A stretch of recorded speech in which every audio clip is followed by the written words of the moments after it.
National Cancer Institute, U.S.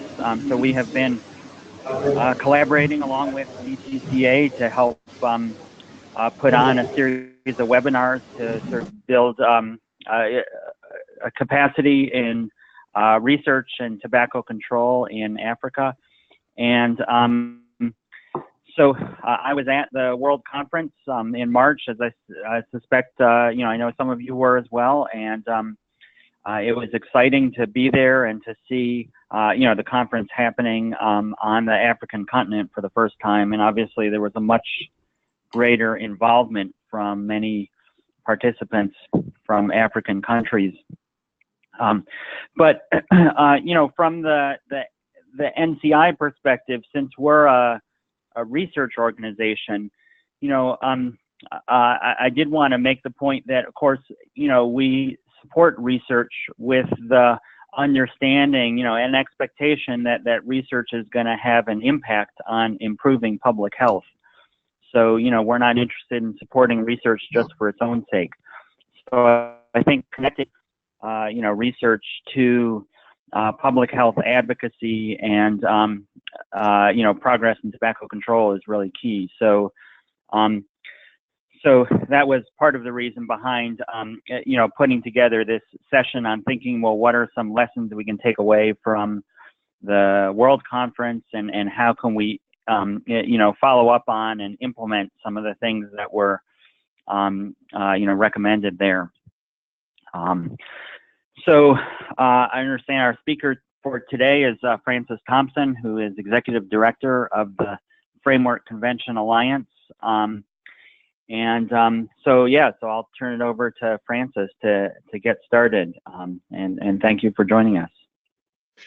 Yes, thanks very much, Mark. So yes, as he mentioned, I'm from the Framework Convention Alliance. I'm actually based in Canada, but I think have met a few of you along the way. The Africa is in fact the region where we have the most member organizations.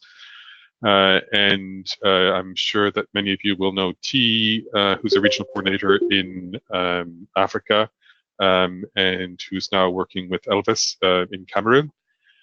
So jumping right in, I was asked to talk specifically about the conference declaration from the World Conference held in South Africa in March.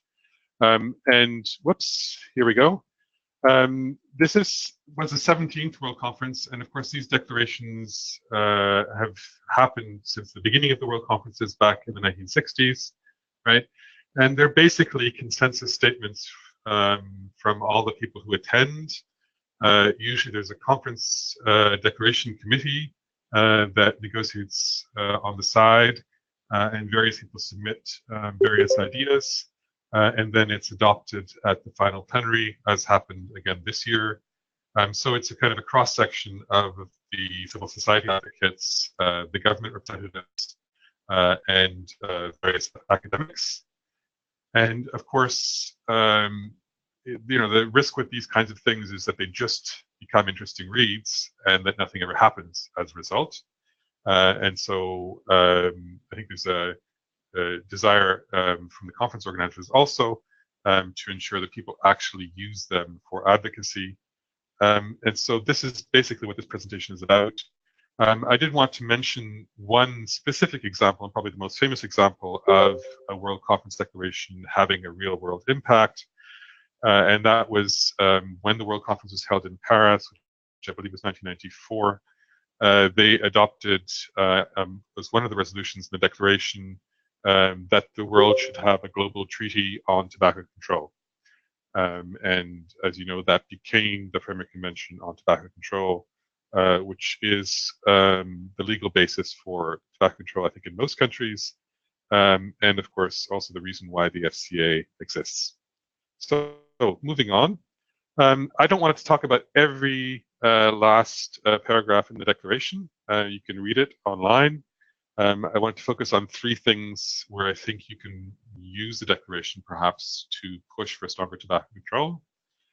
And the three aspects are, one, tobacco taxes.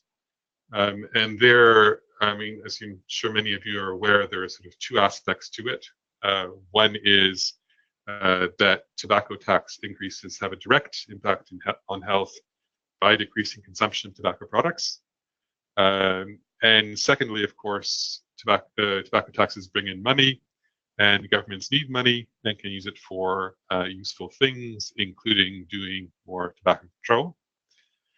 The second point, which I'll explain in a bit more detail, has to do with discussions coming up at the next session of the FCTC Conference of the Parties in October, which is what has so far been known as the medium-term strategic framework, which is kind of a roadmap for global tobacco control that should be adopted in October. And the third, which was the subject of a second sort of side declaration, if you like, from the conference, was about using a human rights-based approach to tobacco control. So I'll go through these three in a bit more detail.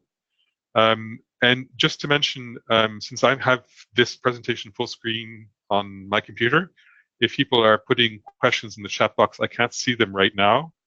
So feel free to speak up if there's something that's not clear, or for example, you can't hear me properly. Thank you. Moving on, the conference declaration on taxes, what does it say? Francis, your slides are not moving. We are just seeing the front, the first page. We are not seeing anything moving. Oh dear, that's a problem. I don't know what to do about that because it looks right on my screen. Now it's moving. It's now moving. It's now moving? Yes, that's good. Okay, so you're on the slide about raising tobacco taxes? Yeah, good. Okay, which means you did not see the previous, which I will show you again. These are the three ways that you can use the declaration. As I mentioned, tobacco taxes, the medium-term strategic framework, and human rights. Okay, so I'll move on to tobacco taxes. So, and just to read you what's in the actual declaration. We call on African governments to operationalize the Addis Ababa Action Agenda on Financing for Development that recommends increasing tobacco taxes as an untapped, sustainable domestic resource mobilization strategy for accelerating implementation of the WHO FCTC in Africa. That's directly from the declaration. And a bit of background on that. The first is just the basic point, which is that raising taxes works. It's not just something that works. It is, in fact, the single most effective thing that you can do in tobacco control. And one of the advantages of taxes is that you can do it multiple times. So you can only ban smoking once in public places, but you can raise taxes every year if you want. And you probably have heard these estimates before, but for a 10% increase in retail price, you get a drop in consumption. And here the broadest possible range is 2% to 8% drop in consumption. It's actually somewhat narrower than that for the most part, so about 4% in high-income countries and somewhat higher in lower-income countries, but not that much higher.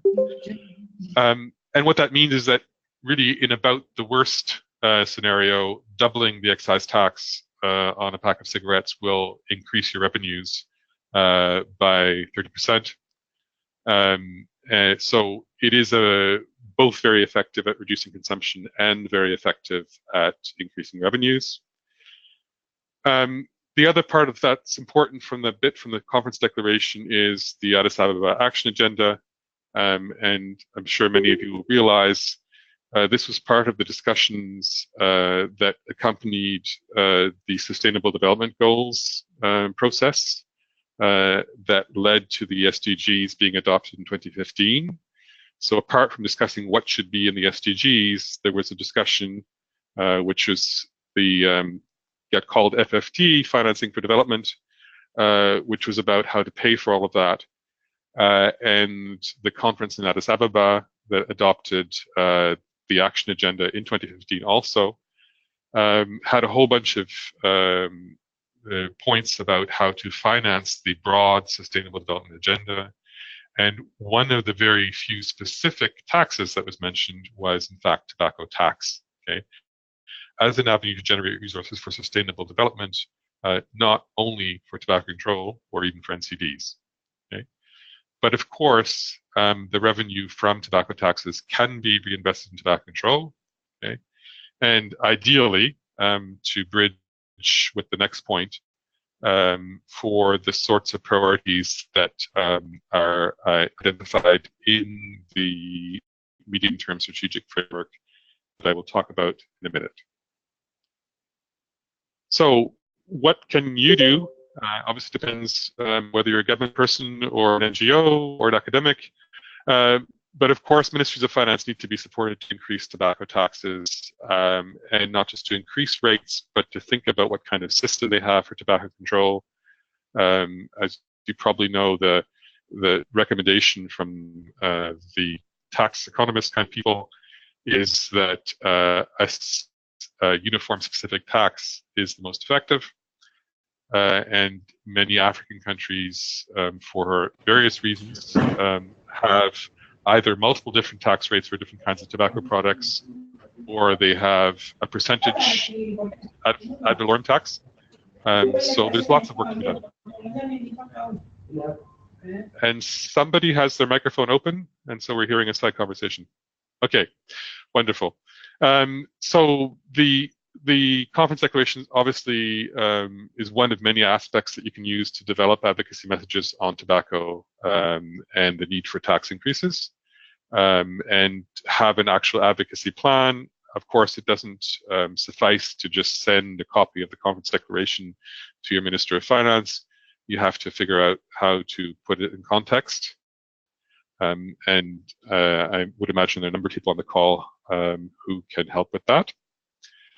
Of course, the other thing that would be really helpful, and I think a number of people are working on also, is doing further research to provide evidence to justify tobacco tax increases.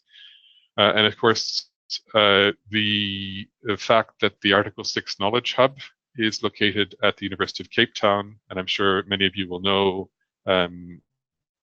Cornet and his team there, is very helpful.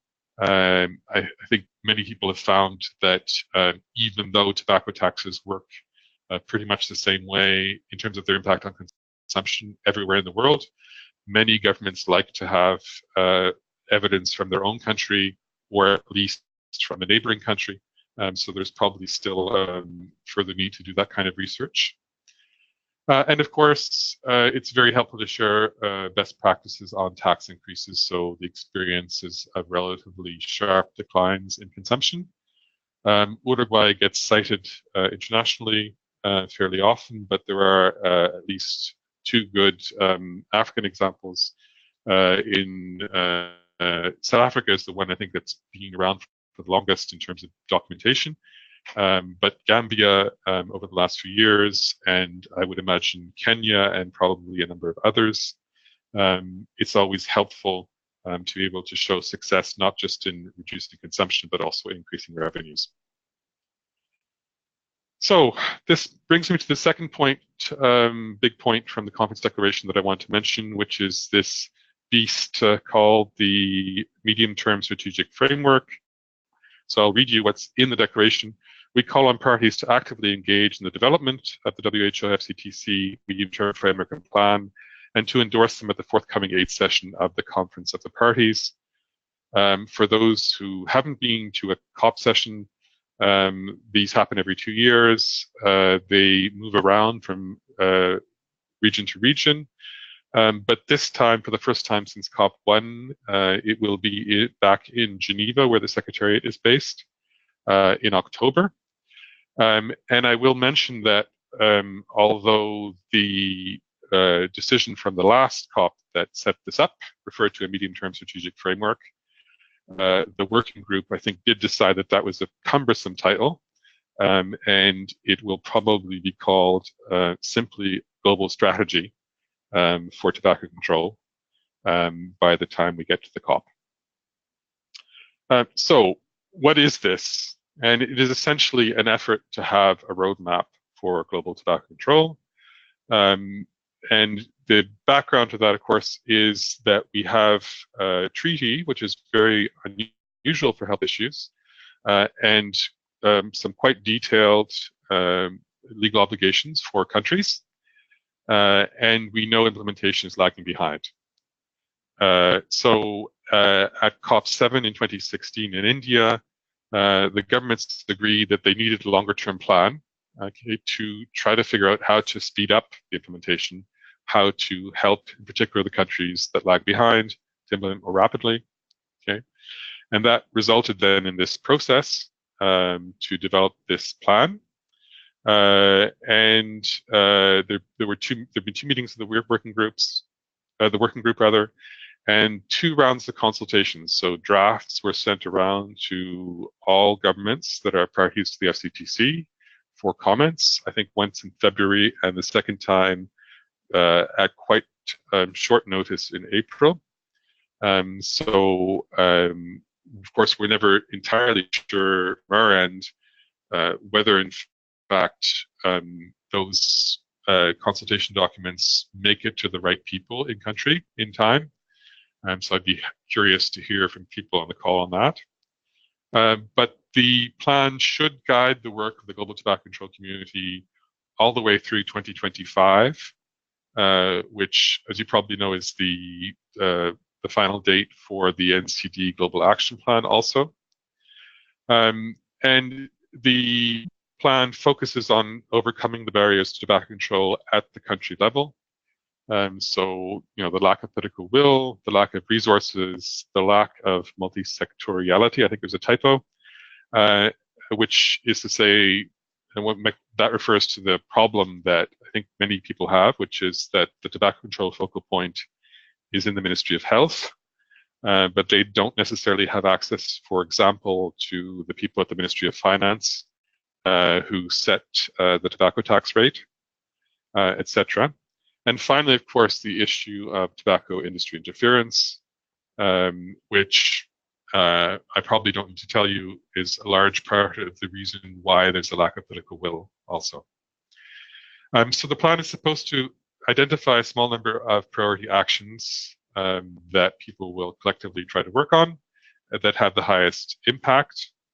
And I should mention that part of that is not just to have a global plan, but to have parties each have a costed national plan. And costed doesn't mean paid for. Costed means, decide what it takes at the national level to contribute to that global framework, and figure out how much it would cost, which is the first step, of course, to actually then going out and getting the money for that. So why is having this plan or global strategy or framework so important? One of it, of course, just because for advocacy at the national level, it's really helpful. It's really helpful to be able to go to authorities higher up in government and say, look, I'm not making this up. This is based on an international consensus that has been agreed to by the governments of the world as to what's important. Okay, so it should inform and guide the development of national plans. And similarly, it can be helpful to talk to ministries outside of health ministries. And there, I think we always need to come back to the point that the Framework Convention is not a treaty between health ministries. It is a treaty between states. So the whole of the government is legally bound by the FCTC, not just the tobacco control focal point of the Ministry of Health. And they need to be reminded of that. The second point, of course, is to raise money for FCTC implementation. We have been trying for many, many years to try to figure out how to get international development funds into tobacco control, particularly in Africa and in some lower income countries in Asia and Latin America. And there were multiple obstacles to that at the beginning. It used to be that one of the obstacles was that tobacco control wasn't mentioned in the Millennium Development Goals, and that was fixed with the Sustainable Development Goals, which specifically mention the FCTC, which is helpful. But of course, there are other steps as well, and one of the steps is governments need to identify that tobacco control is a priority for them. That is, developing country governments need to do that.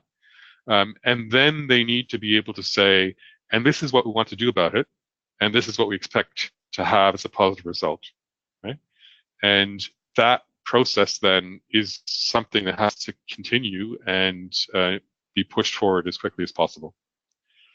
The final positive thing about this global strategy is that it should help the FCTC Secretariat deal with requests for assistance. At the moment, it's very much demand-driven and kind of ad hoc. Some governments will call up the Secretariat and ask for help, others won't. And the Secretariat kind of has to run around asking for money from anybody who has an idea, and so string together a bunch of different projects. It would obviously be better if there was an overall plan that the Secretariat could refer to, and to be much clearer with everybody about what the priorities are for assistance. So, moving on then, what can you do on that point? If there are people on the call who are, in fact, tobacco control focal points at the national level, which I hope there are, it's never too early to start getting ready for COP sessions. And there will be an Afro regional meeting, we think, in September. The dates are to be confirmed.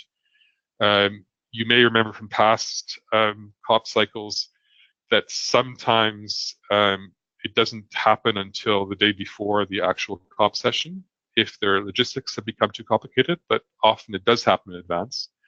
And that will be a great opportunity to form a sort of a strong Afro-regional position on the strategic framework, which I think is specifically important for the funding issue for the African region.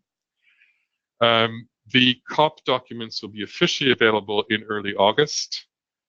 As I think I mentioned, the drafts of the framework did go out for consultation already.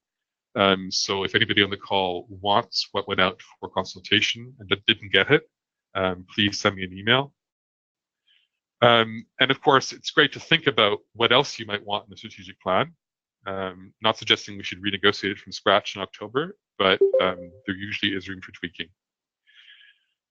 For those of you who are civil society advocates, obviously, you know, it's great to figure out quickly who from your country will be sent to the COP as an official delegate. I know that's often not something you know until the last minute. But certainly it's always good then to sit down with them and discuss a little bit the function of this global strategy. And we're more than happy to help with more information and resources on that. We are trying to produce a few more materials to perhaps explain that fairly concretely. Okay, that brings me to the third and final big pocket of stuff here, which is the discussion about human rights and tobacco control. And as I mentioned, apart from the main conference declaration, it also refers to a separate declaration, which is the Cape Town Declaration on Human Rights and Tobacco Control. And that states that the manufacture, marketing, and sale of tobacco are incompatible with the human right to health. Now, it's not the first time people have talked about human rights. So I'll mention that in the FCTC itself, there was a whole discussion for those who with long memories about the relationship between the Framework Convention and international trade agreements. And the result of that discussion was a mention in the preamble to the convention that parties should give priority to the right to protect public health, that meaning vis-a-vis trade interests. And several of the guidelines for the implementation of specific articles make explicit mention of human rights. So Article 8, guidelines, that's spoke free spaces. Article 12, which is communications and training. So they refer to, the right to life, the right to the highest attainable standard of health, and the right to education. Okay, but the Cape Town Declaration goes quite a bit further than that, right? By essentially saying that the sale of tobacco itself is incompatible with human rights. And of course, the consequence of that is that governments that are already legally obliged to do tobacco control under the Framework Convention are also obliged under the human rights obligations that are enshrined in a whole bunch of different treaties. And so what kind of action does this imply at the country level? Well, I mean, the first is that those human rights-based arguments can be used kind of as a supplement to hold governments accountable and to motivate action on tobacco control. One of the areas where I think several people on this call probably know a good bit more than me is with respect to tobacco growing and the whole question of child labor and the violation of workers' rights that occurs. And it's useful to make that link. Okay. And the second, which is a more practical level, is, you know, in the case of the FCTC, there is a reporting system, and we are trying to get that reporting system improved. But it's still relatively new compared to what happens on the human rights side, where there are fairly elaborate systems for treaty monitoring. Right? And it would be helpful for governments to start including, if not already, what is or is not happening with respect to tobacco control in those reports, because, of course, what's done in tobacco control affects the right to health. So that brings me to the end of the presentation. I had a few questions to throw up for discussion just to get things going. So I'll go through these briefly. One is, I'm curious whether people had heard about the strategic framework already. And given that it is a relatively abstract topic, but an important one, I would love to hear suggestions about how best to connect it to what you're doing at the national level in Africa, what kinds of materials might help, what kind of action might help. Obviously, always curious to know who is going to be able to make it to the COP session in October. And the final point just to mention, and this is more with my hat as a member of the advisory board for the World Conference. After each World Conference, there tends to be sort of chatter about, well, what do we do with these resolutions? Should there be a formal follow-up process, like a report for each conference on how well the resolution was implemented? And I would be curious to hear people's views on that. And with that, perhaps we can open the floor to discussion. And I'm not sure if Mark is sharing that part or how we're going to do that specifically.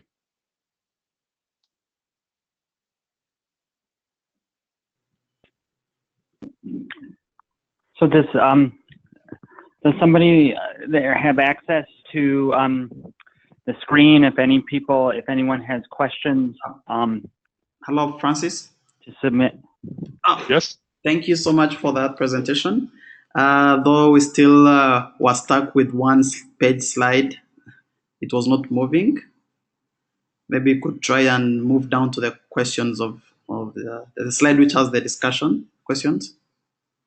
Okay, so when did the slide stop moving, if I may ask? On the raising Again? tobacco taxes. Oh dear. Okay, but now it's I wish I had known that earlier. So you didn't see any of the slides. Is that correct? Yes, we saw just like 2 slides. Okay. Yeah, that's unfortunate. So I'm going to try to reshare. Okay. And let's see if that helps. Okay, are you seeing the last slide here? Yes, we are seeing the last slide now. Okay. All right. Well, listen. If it's okay, perhaps you could share the slides by email afterwards. Yes, sure. As I say, I wish I had realized people were not seeing the slides as they went by, because I think that must have been a bit difficult to process without the visuals. Okay, so these were the questions that I had thrown up.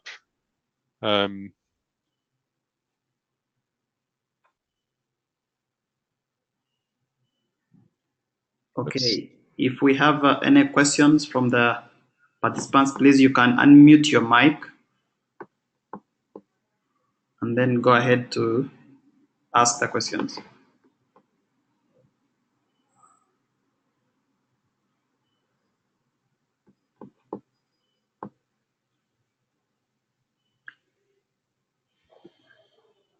Do we have any questions for Francis?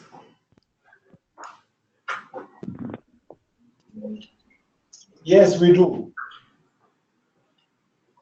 Hello. Yes, please. Go ahead. This is ACBF. Good afternoon, everyone, or good morning. I don't know the time lag. Francis, I just wanted to find out the strategic, medium-term strategic framework. You were asking how we could make suggestion on how it could be, adopted at national level. I don't know what's the dissemination mechanism that's being done now, because we haven't quite gotten well what was said. And how familiar are different countries, tobacco communities, especially the officials, the Minister of Health, with this particular medium-term framework? Yeah, okay, so let me explain that briefly. So at the moment, right, the document is not public. It will be public as a draft when the official COP documents are published at the beginning of August. Okay, but as part of the process to draft the document, so there's an official working group of the Conference of the Parties, right, which includes 2 countries per region. So in the case of Africa, that's Senegal and Uganda, all right? And they had 2 meetings, and they sent out 2 drafts of the document to all of the countries that are parties to the FCTC, right, via the official process. So that means it goes to whoever is in the Secretariat's database for as in the official FCTC focal point in a given country, as well as, I believe, to the Geneva missions of the countries. And then everybody was asked to comment, and I think the first time around they had 3 weeks to comment, and I think the second time around it was only about a week, because they were very close to the deadline where the working group needed to finalize to get it out for translation. So in theory, every single Ministry of Health FCTC focal point in Africa should have seen the document. Note that I say in theory, because having seen the list the Secretariat has for the Americas, what happens pretty regularly is that the focal point gets changed, and governments don't unfortunately inform the Secretariat in a timely manner of the change in person, and so their database includes a number of old names. So some governments will not have got it because of that sort of reason, which is a problem. So that's the way that document goes out. And Dr. Ba from Senegal, who was one of the key facilitators of the working group, he did make a fairly concerted effort to talk to colleagues about it. He unfortunately doesn't speak much English, so I think he was hoping his Ugandan colleagues would deal with the English side more. So I think within the West African group, like the Francophone countries specifically, he did reach out to a number of them individually. But again, there was the problem that not necessarily everybody had the time to engage at this point. So yeah, that's the background on that. And so we do have a copy of the draft because we're observers to the working group. But it's not a public document yet. So maybe perhaps we could talk offline about that if you want to pursue that.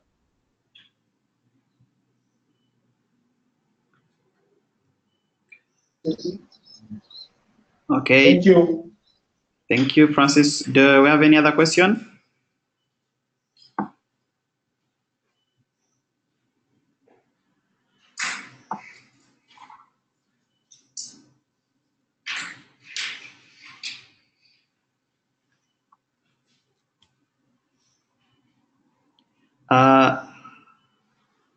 Any more questions for Francis?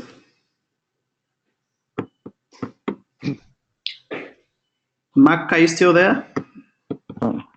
Yes, I'm still here. Well, so if maybe if I give people a chance to think if they have a question, but in the meantime, I had a question for for Francis. So just going back to the discussion on tobacco taxes, which is obviously a key, one of the key focuses. I was curious.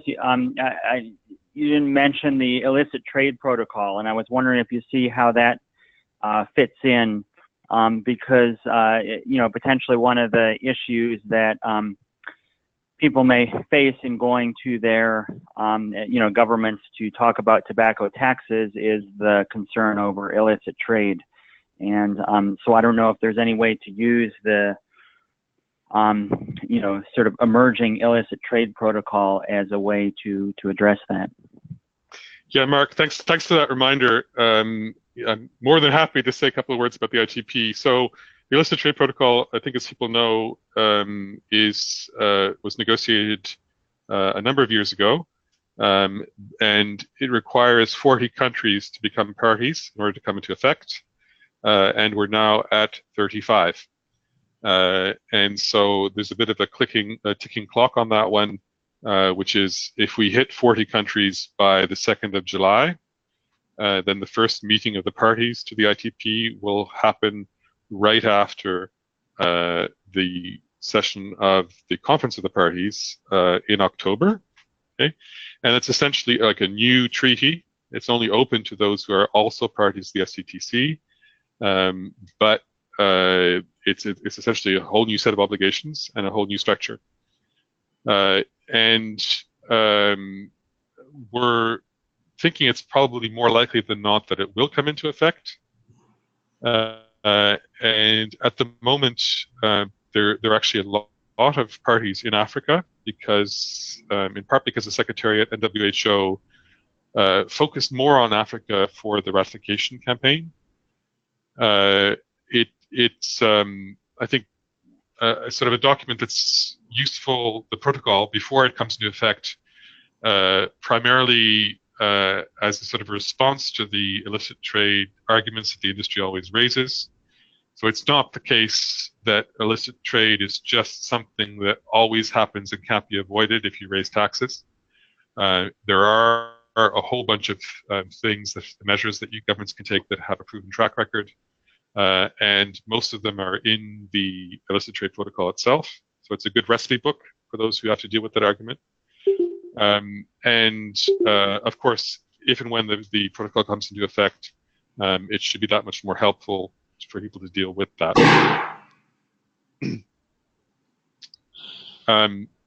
Yeah, I think that answers your question, Mark. Yeah, no, that's great. Thanks for that summary.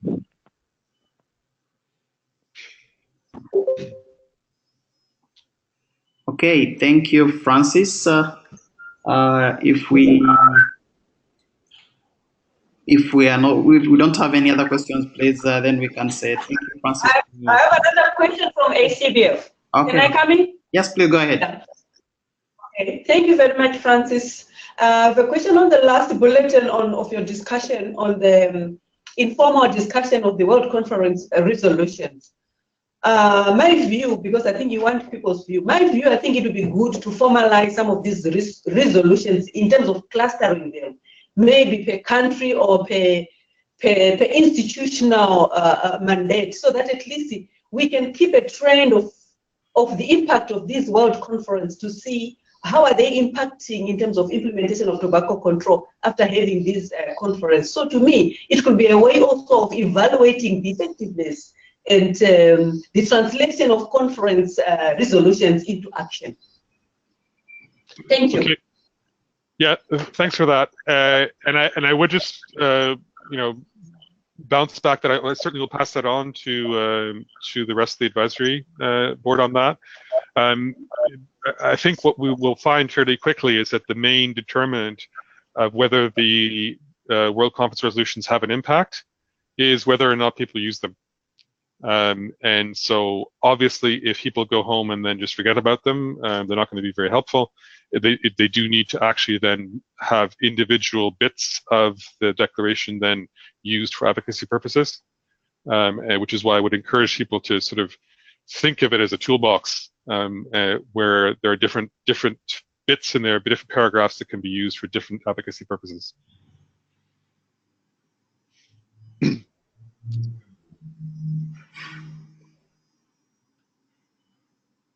Okay, thank you. Any other question?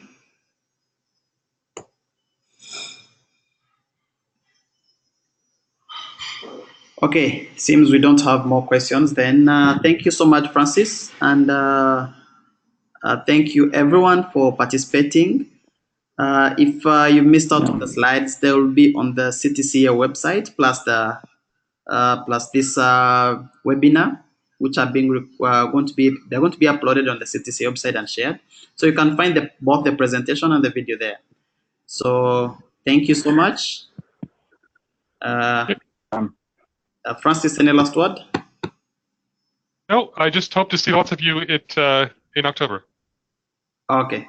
And I would just add, Kenneth, I don't know if it's possible for you to canvass your members, your group, to find out which of them are going to the COP meeting in October, and then that might help respond to that second question that Francis posed, and potentially we could think about organizing a forum of some kind there at the COP,